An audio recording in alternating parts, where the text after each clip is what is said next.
True Crime Besties. How is everybody doing? My name's Tasha. I sit down with you guys and talk about some crime, murder mysteries we got going on here. So I'm going to be, viewer discretion is advised in this one. It's pretty painful to hear. It's a sad story, but without further ado, let's get into it. So the early 1960s, you have two classmates, Carol and Reggie.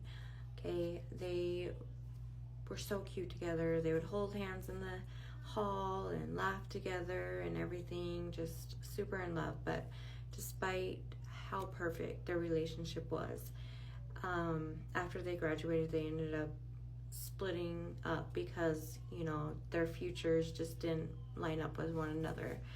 So after graduation, Reggie did go off into the U.S. Navy, and he would get married again, but it ended.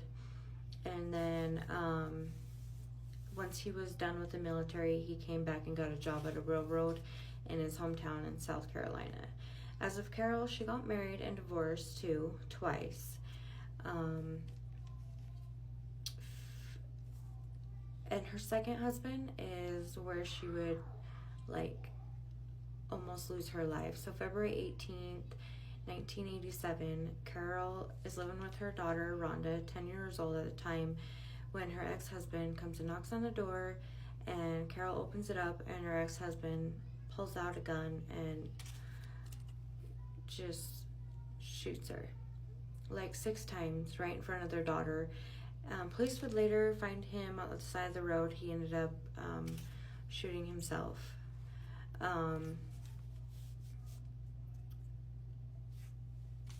And so but Carol was able to survive. She was a strong woman, strong-willed. She wasn't going to let that stop her.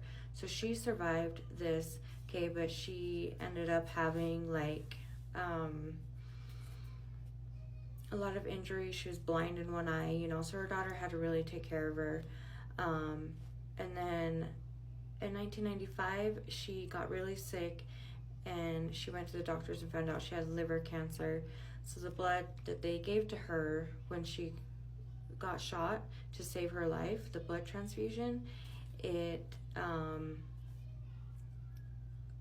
had Hep C in it. So she got Hep C from that, and without knowing and leaving it untreated, it turned to liver cancer. So and then a few years later, like in 2000, she gets a part-time job, customer service, at this cable company. Carol does, and so she's excited, you know, has a new job. And one day she gets a call, and she automatically knew who was on the line, like his voice, and he said I'm Reggie Sumner. And she's like, oh my gosh, you're the Reggie Sumner, like from South Carolina? And he's like, yeah. She's like, this is your ex-girlfriend, oh my god. So they reconnected and everything. Like Carol came home, she was so excited, told her daughter Rhonda everything, and they went out on a date, and they both just fell madly in love. And so cute, right? You guys, like, reunited after so long. Like, that's too cute. Well,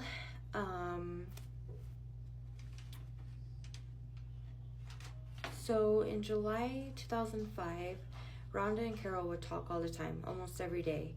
And Rhonda didn't hear from her for a few days, and she thought it was weird, you know. So then she, after like 72 hours of not like hearing from her, she ends up driving 4 hours to Jacksonville, Florida. Oh, I didn't say that. Reggie and Carol ended up dating. They fell in love again.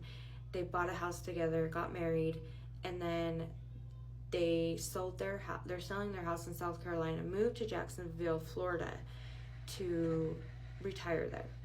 So now we're in July of 2005. So that happened like 6 months after they met. So this is July in 2005 when her daughter hasn't heard from her or anything, and she thinks it's weird. So her daughter drives 4 hours to Jacksonville, Florida, and their car's gone. But she goes in, the door's unlocked, and her purse, their meds, like food is even still out on the table, like everything.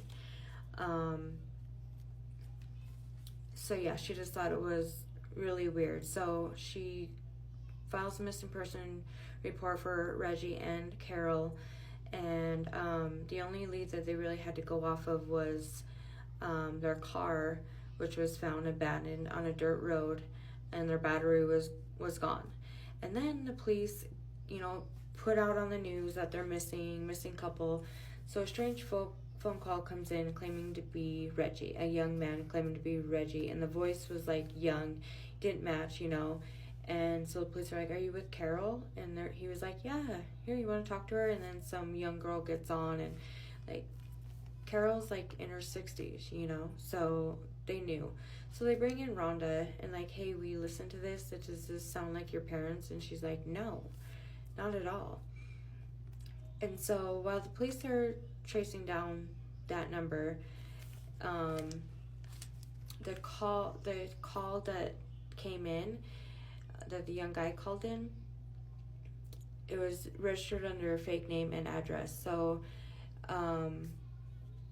but the police looked at the call logs, and it was from this car rental place in South Carolina, someone with that number. So they called them, and in the ATM footage, they checked their banking status too, and they came across a video of a young man in his 20s pulling money out from the ATM and getting back in a car that matched the rental.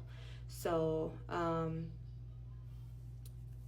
so July 14th, like 6 days, police get, like, in the rental car, they have, like, GPS and, like, satellite and all that. So the police were able to track down where that car was. And it was in a hotel. So about 6 days after, police go to that hotel, and there's 3 people in that hotel. So 24-year-old Tiffany Cole, her boyfriend, 23-year-old Michael James Jackson, and his friend, 19-year-old Alan Wade. And the room was just filled with, like, computers, video games, clothes, perfume, Reggie's prized coin collection, and the Sumner car keys. And they wouldn't really share too much information until Tiffany kind of cracked, and she said that she just robbed them. That's all they did. And they find out that Tiffany was actually neighbors to the Sumners in South Carolina. And right before they even moved to Jacksonville, they even sold her a car in 2001 to help her. And she didn't have a very good upbringing, and the Sumners were so sweet to her, always welcomed her in, like, treated her like a daughter, you know what I mean? And so I guess Tiffany and so then Tiffany also said that there was a 4th guy there. That was Bruce Nixon. So please go and get Bruce Nixon. And unlike the other 3, he actually spills the tea. Okay? And he says that Tiffany and Mike were at a party and they got kicked out or had to leave. There was no room for them to stay. They had no money, no place. And Tiffany's like, "Oh, well, I know people that just moved down here." So Tiff and Mike go over there, knock on the Sumner's door. Of course, they let them in, cook for them, let them stay for the night. And they leave the next morning. And I guess somehow, while they were there, they heard that the Sumners sold their house and had $99,000 profit from selling their house. So that's when they planned to rob them. So you have all 3 people going back over. Mike and Alan knock on the door, and they lie and say their car broke down, they need to use the phone. Of course, they invite them in, and they just take everything, and they tie the couple up and everything and take them for all they have. And then they already had holes buried, so they force them into the car, drive them out to just over the border in Georgia, tie them up, put them in this hole, and bury this couple alive. And it's so sad.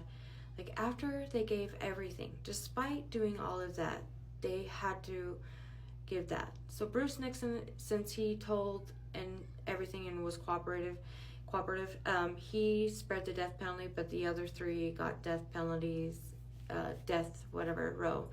So sad. But stay safe, be kind, I love you guys.